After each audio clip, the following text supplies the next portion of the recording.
Hi everybody and welcome to your monthly reading by sign. Today we are reading for Aries. Welcome Aries, moon or rising or sun sign.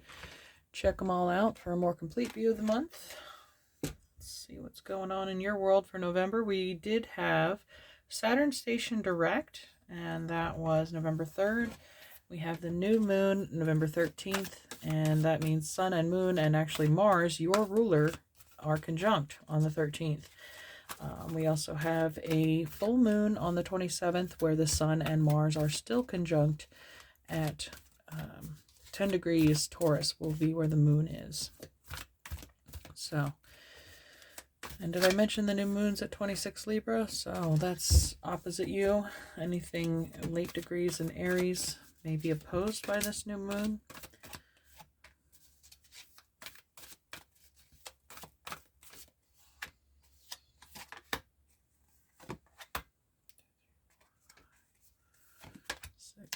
Okay. Underneath we have the King of Water, King of Cups. So this could be referring to Scorpio season, which we will be in November 17th in sidereal. Or it could be speaking of the Western time frame. But Cancer, Pisces, Scorpio, some mature, healed water energy there. Nurturing and soothing. Let's see what's going on. These cards, the Queen of Cups. Well, there's a divine couple here with powerful water energy. If you have like your sun, moon, or rising in Aries, you may have your Venus or Mars in a water sign. But this speaks of divine union and partnership. Underneath it, I'm seeing the Wheel of Fortune because I just picked that up. So that's always a good sign of things to come. And under that's the Tower. So I got to stop looking at that. But big sweeping changes. Some of you could become parents for the first time. Conceiving. Patience, maybe something you've waited for a long time for. But we also have, this is the card of Sagittarius, temperance, equal balancing of masculine and feminine, a sharing of emotions as well too. Somebody could have taken a long time to open up and share their emotions regarding a relationship. Page of Fire, this could be the third energy, the one that's being produced in question. So Sagittarius, Aries, Leo could be a child in the midst or in the making. And then next we have the Call, Judgment, Resurrection, Rebirth. That's echoed here in the Page of Fire as well. As we go through the season of Scorpio, though, it is not only the planet of death and endings, but it's also transformation and rebirth, as you see in the Pluto, its planetary ruler. And Pluto is also the ruler of the Judgment card. So there's a phoenix rising from the ashes of this Page of Wands. So far, all I'm seeing is fire and water in this reading. And next we have the Nine of Water, the Nine of Cups. Something you've waited and wished for a long time is this Page of Fire, whether it's a new opportunity or a new beginning with a relationship or a child. Something that you've been wanted for a while is now finally yours. It's coming into your hands this month. And we have the Five of Cups, Five of Water. Maybe that's what the delay was.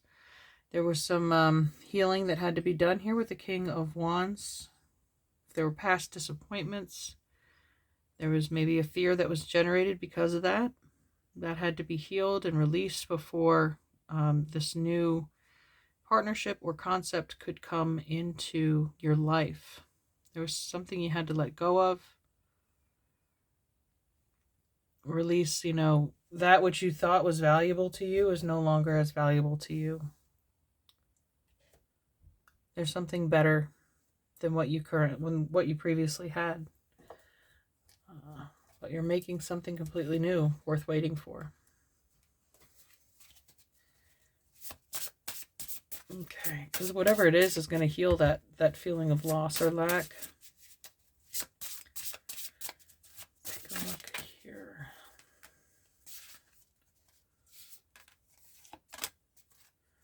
Sagittarius. All right, so maybe you have a connection to Sagittarius or want to check out their reading, Optimism, Exploration, and Freedom.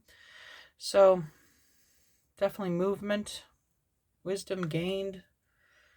But there's a feeling of emotional freedom too. Now that, again, you've been able to either speak what's on your heart or, you know, cry about something for the last time before you let it go.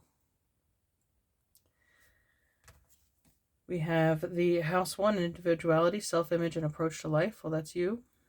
This is a bird hatching. I mentioned rebirth. Feeling like a phoenix. All right, so maybe even getting a new outlook on life. Whatever this new beginning is going to have an impact on your faith. And then we have the sun, self-express, and embodied truth. So that did come up for Sagittarius as well. So I hear the song Here Comes the Sun by the Beatles and You Are My Sunshine.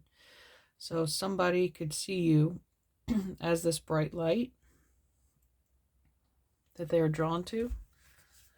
And then we also have house 7, partnership, profound relationship, intimacy, and romantic partnership. So yeah, there's definitely an emotional healing here. There's a restored faith in humanity or in partners, because you're both coming from this place of healed energy. With the wheels, fortune's wheel, it's the end of a cycle. Same with the judgment card. It's the last card right before the world, before completion. So I don't know why I just saw the image of a toilet flushing. I know this is like a conch shell, right? But it's like sending all that negativity or that sadness down the well to be recycled, to be transmuted, cleaned, and used again. Okay. There's a fearlessness, though. I mean, with the fire signs, all of them, there's a bravery that if you are able to embody, especially you, it's like, okay, new level, new phase, let's go. Let's do it.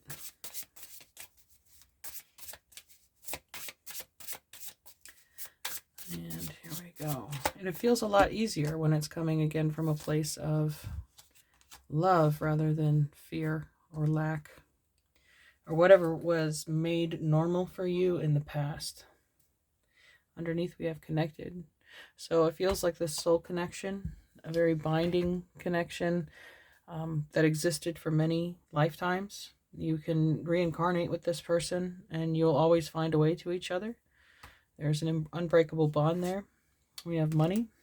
Okay. Then we have persona and the unknown. Okay, so I'm going to start with the unknown, because when I look at this card, I see the star, which is the star card ruled by Aquarius. Aquarius ruled by Uranus, the unknown, the unexpected. And that's going to be opposite that new moon in the middle of the month. So again, maybe just a moment of passion leads to creation of a child that you didn't plan or expect, but maybe you had always waited for and hoped for. Once you stop trying in that example, once you let go of, you know, trying to force an outcome on your time rather than divine time, then it happens. Like they say, you find love when you stop looking for it. That could be another thing. I see you like picking up a coin off the floor. Maybe somebody else noticed it as well, or they watch you do it. And then it starts a conversation.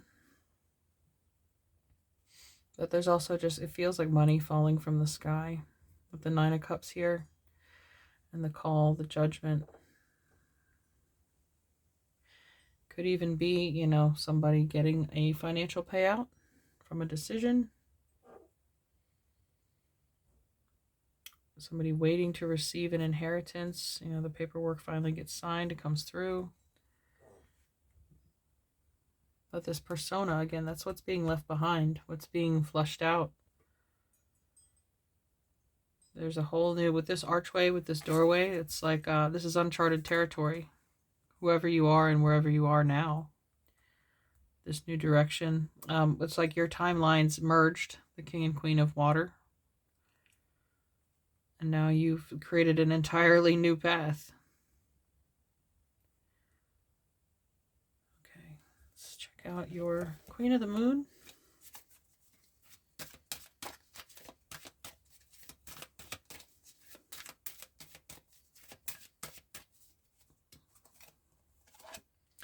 Blossoming, the flower moon, number 33. Master teacher there.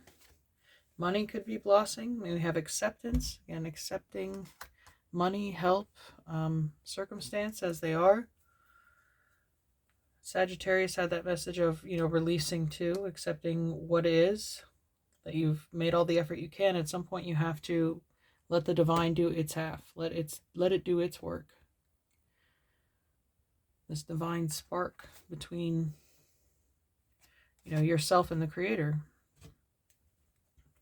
You're able to touch that spark and connect with this connection, connected to source. It's helping your finances grow with the Nine of Cups. Nine of Cups is wish fulfillment, but I almost read this as Nine of Coins because it's got that diamond very prominently displayed there. And the pearls, always the adage of the pearl that, it comes from a constant irritant, a constant adversary, the grain of sand in which it's polished, That's how you get these beautiful results. Banking karma. That's why the money, maybe. I was thinking like a piggy bank, picking up money and putting it in your karmic piggy bank. Some of you may be called to serve or help others with less money. If you have that kind of time, then it'll be freed up. And underneath we have growth. So I think the full moon, lunar eclipse at the end of October, it was taking place in the in Aries, in the decan that was ruled by is the Three of Wands tarot card, and that which means the Kingdom of Gold,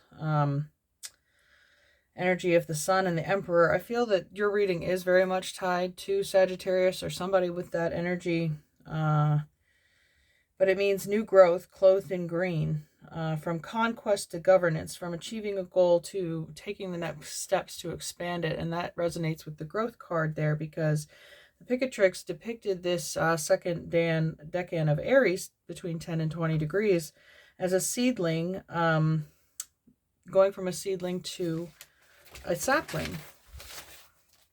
Things that have already started to grow are going to continue to expand and grow faster and rapidly multiply. Anyway, growth and blossoming are both showing up here as Jupiterian energy.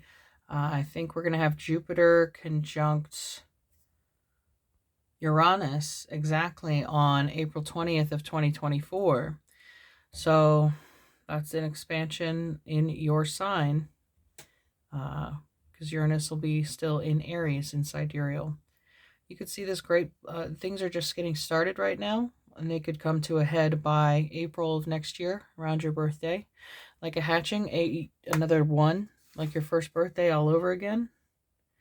It's your solar return is a more powerful new year than any calendar system. So that could be the reason for the sun showing up too, when the sun is in your house. Okay. Yeah, these are when things are going to be birthed. But wow, there's a lot of beautiful energy coming in the next 5 months. But things are just getting started now. Let's see what I forgot these making magic cards for Sagittarius, so don't tell them that. Prosperity. All right, prosperous business with riches and success. So again, that could be that Page of Wands that showed up. If it's not a physical child you're conceiving, this is your brain child. This is your creation, your manifestation. In the King and Queen of Cups could be two souls with the same vision who have similar experiences and skills to bring to the table. So we have Philosopher's Stone, powerful manifestations of wishes and goals by harnessing universal energy. Being the Magician. Triple Spiral, listen to divine wisdom and joyfully learning life's lessons. So that can be the acceptance too. Acceptance of a lesson. Underneath we have power symbol, cleanse, purify, and protect the physical body. Well, you do rule the body, Aries. You are typically very good about, using your energy constructively to keep the body healthy and running strong. So Maybe it's time for a detox, a fast, some kind of spiritual cleanse too. Or even digital detox, as they say. Something that might have been sapping your power. It's like you're redirecting it, reconnecting the lines, moving the energy flow to a more fulfilling goal.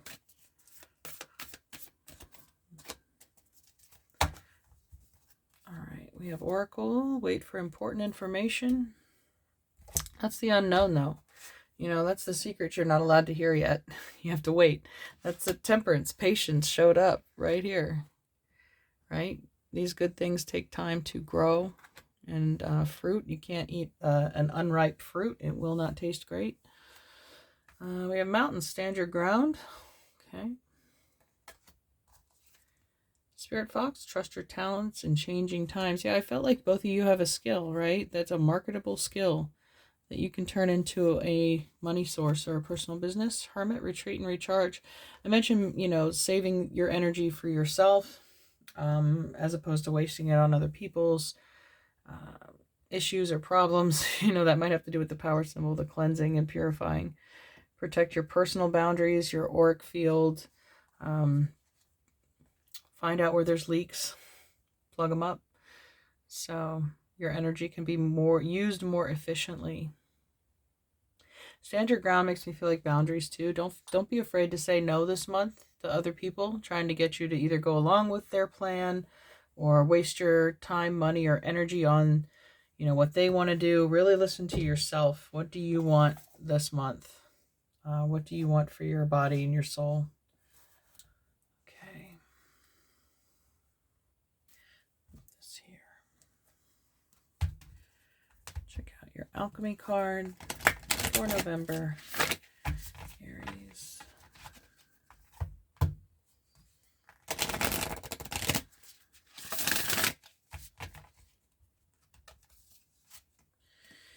The breath, Pneuma. Okay.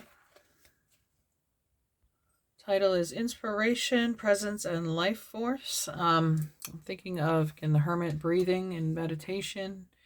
Really focusing on the breath, maybe just taking it down to that basic level of awareness to try and help train your brain to control consciousness. Starting with that. There is no more direct way to practice alchemy than to study Pneuma. We all have access to the mystical phenomenon known as the breath. It occurs at every moment, gracing us with the gift of existence upon the physical plane. If alchemy, as is suggested in this book, is the merging of physical and mystical, then this card serves as our ever-reliant bridge.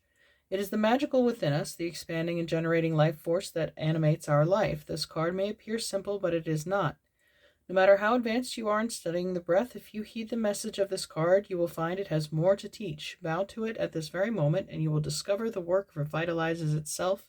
New space opens. Pneuma is your lifelong alchemical ally, stating its love with every inhale and exhale. So thinking about, it says at the notes, take one deep full breath and to ponder the first breath. And I mentioned this rebirth here in house 1, how this chick is, you know, busting out of the egg here. And or like a child taking its first breath into the world, and how that really marks the beginning of existence for it. I mean, that means the manifestation is complete. You know, this is a grand opening of your business. This is your child taking its first breath. So something like that. It is no coincidence that nearly every spiritual and mystical lineage bows to the breath via observation of it, meditation, breath techniques, pranayama, or chanting or song. So yeah, it's just, if you feel happy, you know, sing about it. Some of you may find a lot of satisfaction writing lyrics or performing, or like singing in the shower, whatever it is. It's good for your soul. Like a goddess card, please, for Aries.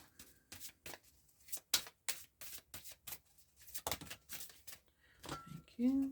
We have Maeve, cycles and rhythms. Honor the cycles of your body, energy levels, and emotions. Okay, so yeah, emotionally sensitive with the King and Queen of Water there. Recognizing when it's time to be overt or when it's time to be covert. to express or withdraw. It feels more like you're being called into a season of withdrawal while you're undergoing these changes. Again, you can be pretty vulnerable at this time while you're making upgrades and becoming more sensitive to energies or people around you. So be very protective of your energy field. And underneath we have Isis, past life. The situation involves your past life memories. Was it your pile or Sagittarius that I was coming? I think I was talking about remembering your past life gifts. But anyway, let's get some angel cards here. Cycles and rhythms, and with past life, it's like death and rebirth that we keep talking about. Maybe perhaps this child of yours too could have been connected to you in a past life. They could have been your parent or relative in some way, part of your soul group, but you've existed before. We have humor, always lightens the mood. Acceptance. Didn't acceptance come up for you too in the moon card? I think so. Anyway, we have forgiveness. So maybe if somebody asks for an apology, you're able to accept it and forgive them. We have willingness. Willing to forgive. Oh, blank card. The unknown again showing up. Some secrets are meant to be kept until it's a very personal and appropriate time for you to get that message. Depth. Okay, still waters run deep. We had a lot of water symbolism here, and grace. So deep emotional bonds. Yeah, being established. Okay. How about a rune for you? A little sound warning. We have, I think that's Fehu, which is wealth. Let me double check. I was mistaken. It is Ansuz. It looks very similar to Fehu, except the prongs are pointing upward in Fehu. Here they are down.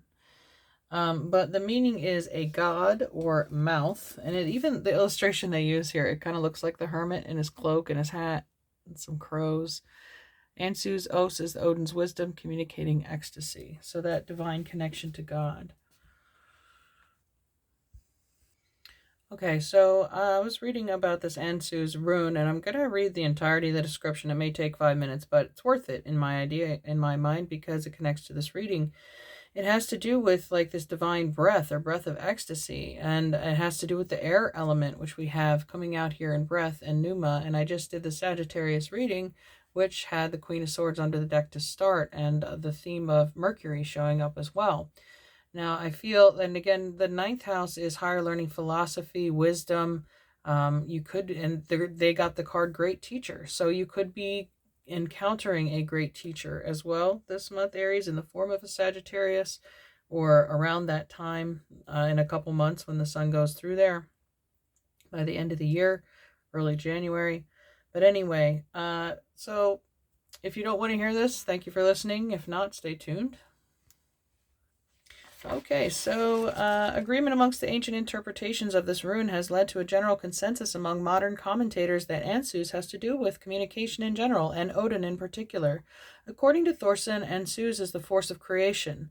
Odr, the root word of the name Odin, means frenzy, inspired mental activity, and inspiration. The poetic mead and its vessel are both called Orthrorir, exciter of inspiration. This is the rune of the word, song, poetry, incantation. And we had breath come up, and I mentioned some of you like singing in the shower or writing lyrics of poetry as a way of healing.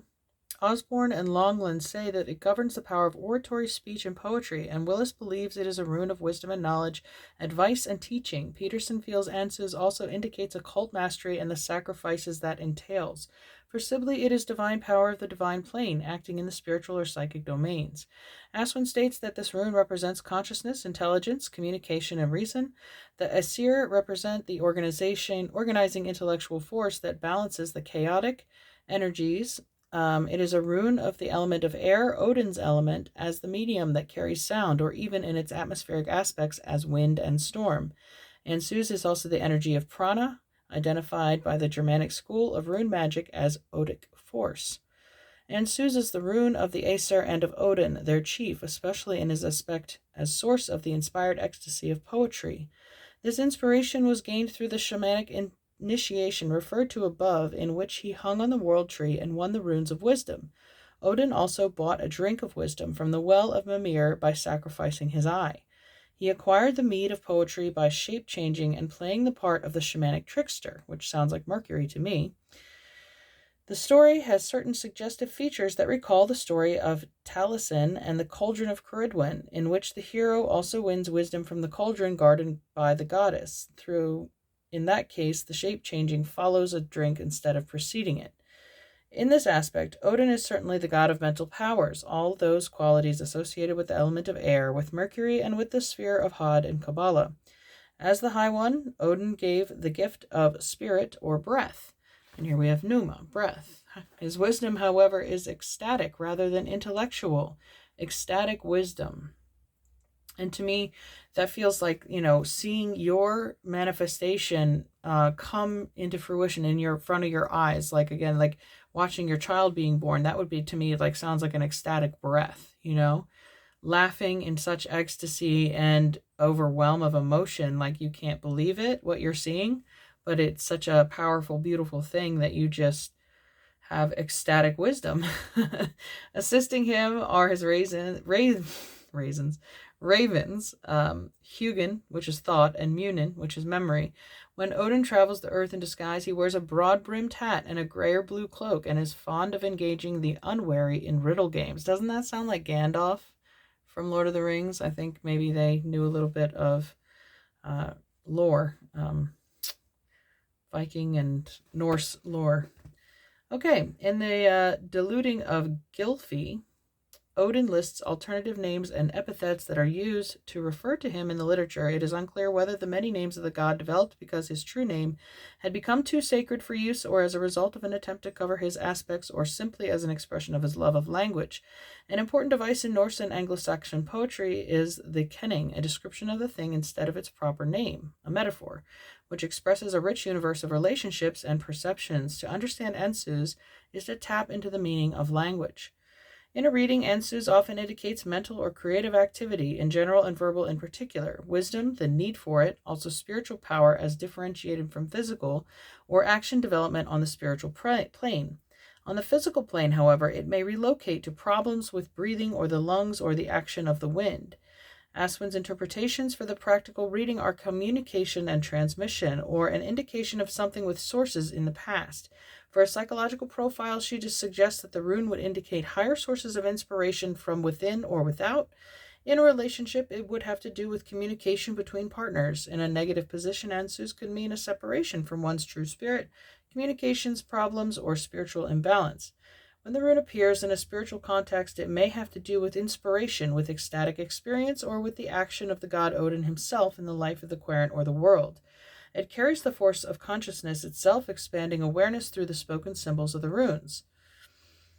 The rune Ansuz is the most powerful mind rune of all. It can be chanted, inscribed, or projected to stimulate eloquence and mental activity, and is a good rune for writers or anyone working in creative or intellectual fields. Okay, so that seems like a very powerful rune.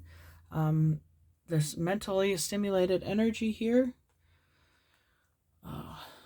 Wow, so you are a very powerful manifestation magnet that is charging up right now, Aries.